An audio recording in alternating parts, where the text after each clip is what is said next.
Today we're going to be talking about dynamics in regards to the music mixing process. So dynamics are something that we want to be able to have control over because we can effectively, similar to equalization, we can shape a sound based on the dynamics. So dynamics processing uses loudness as a means to manipulate audio content. Well, what does that really mean? It means, well, dynamics is concerned with the loud parts of an audio signal and the quiet parts and all the variations in between. What can we do as mix engineers that can take control over that range and manipulate it in a way that could be useful to us? Okay, so first we need to understand dynamic range. Dynamic range is the difference between what I just described, the loud parts of an audio signal and the quiet parts of an audio signal.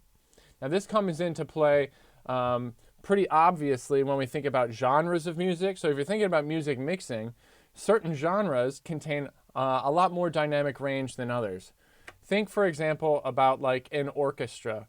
Even though you've got potentially 80 or 90 individual musicians contributing to the orchestra, the dynamic range of those musical performances is very wide, right? There could be moments where a single viola is playing a solo and it's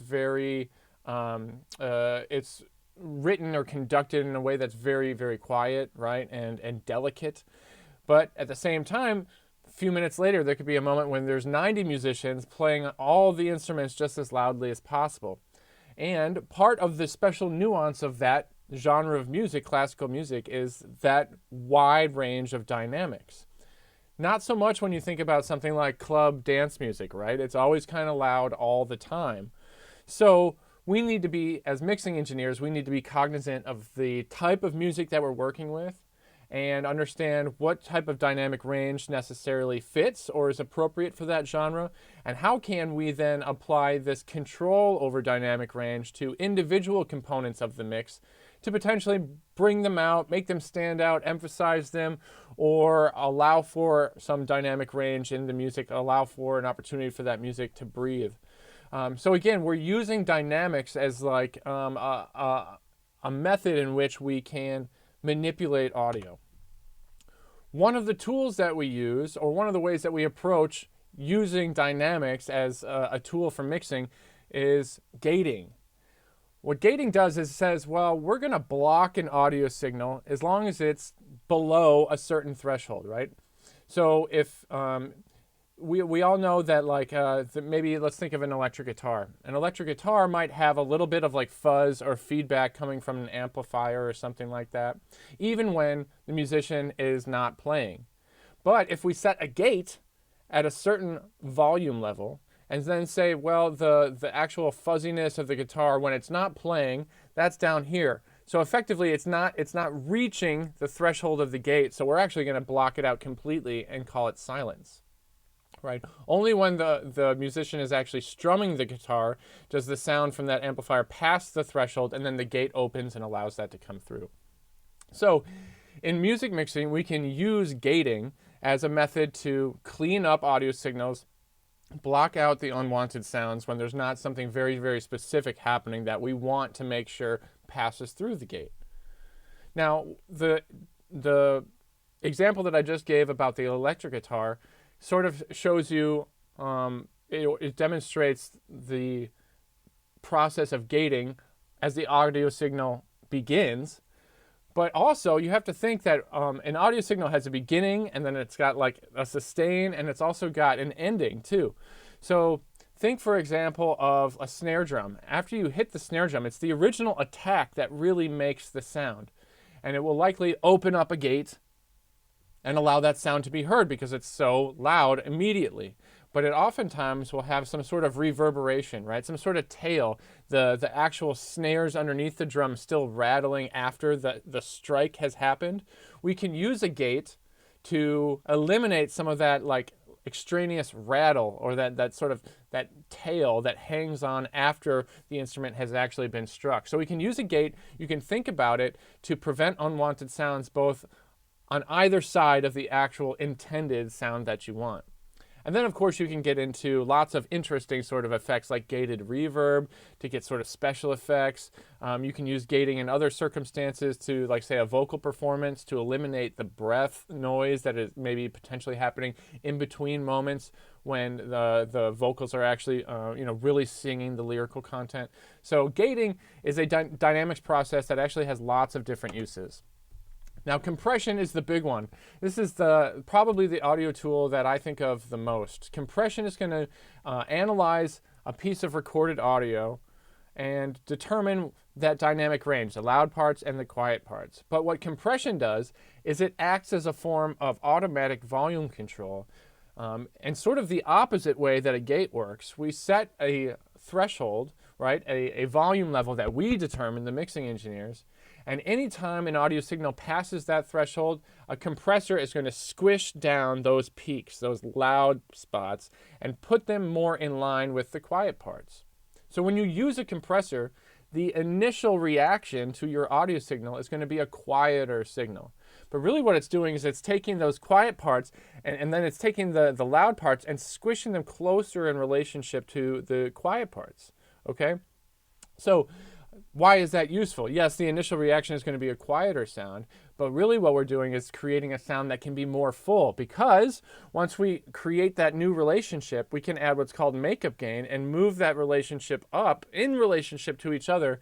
And now we've got a bigger, more full, sort of beefier sound. I know I always use weird adjectives when I describe this stuff.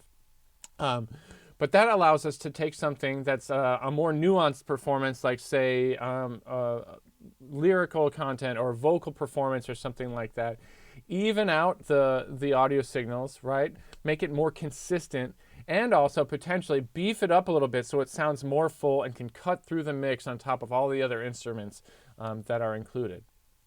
Another way that I like to think about compression is like if a mix takes a bunch of little pieces of Play-Doh and it needs to put it together and make a perfect ball or something like that. That would be the ideal mix. Compression takes each one of those little pieces and smooths it over before you begin putting the whole thing together. So compression, before you start balancing all the pieces, can be a useful way to achieve your end goals in the final mix maybe a little bit easier. Now, sort of a subset of compression is what's known as sidechain compression. And this is worth talking about because it's commonly used in music mixing. And if we go back to the example of compression being a form of automatic volume control, what sidechain compression does is says, well, when this source passes a threshold, this source is going to be compressed and get quieter. So instead of one audio signal passing a threshold and then being compressed, what we're saying is when something else is present, that means we want to compress this audio source. So easiest way to think about it is like, let's say a common thing is voiceover ducking, sidechain compression on a voice. So what that does is whenever the voice is present and passes a threshold, the sidechain compressor is going to compress the music that is supporting it so that it ducks out of the way of the vocal performance that you want to hear.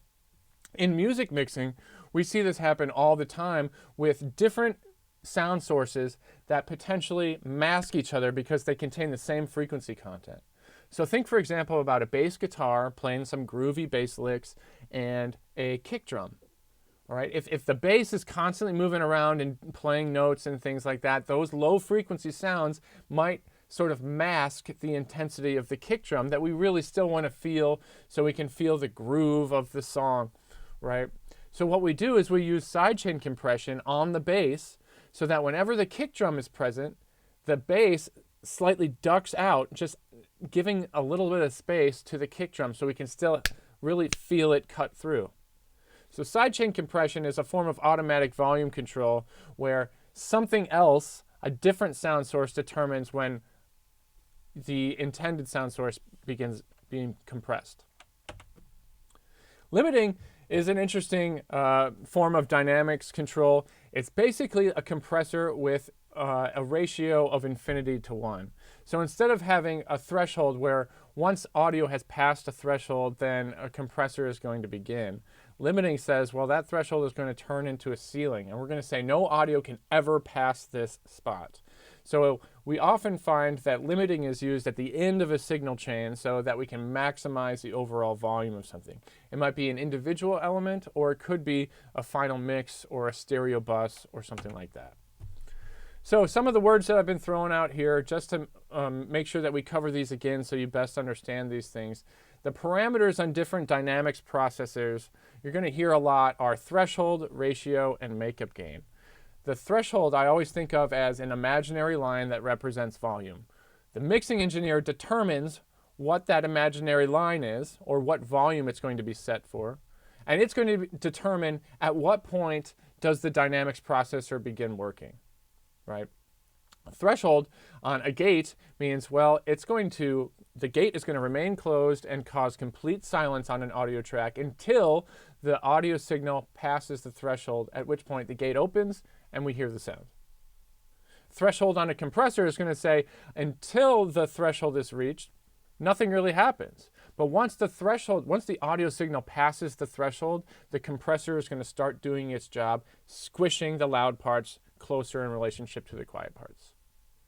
A ratio on a compressor is going to determine at what rate does the compressor work, right? So once audio has passed the threshold, you might have a ratio of 2:1 or 4:1. Or if you're getting really crazy, 8:1, infinity to 1 would be limiting, right? We would be a flat line. So it's determining how hard, how heavy that compressor is really pushing down those loud sounds. And makeup gain is just the words that we associate with being, once these dynamics processes have been completed, how much volume are we going to reintroduce?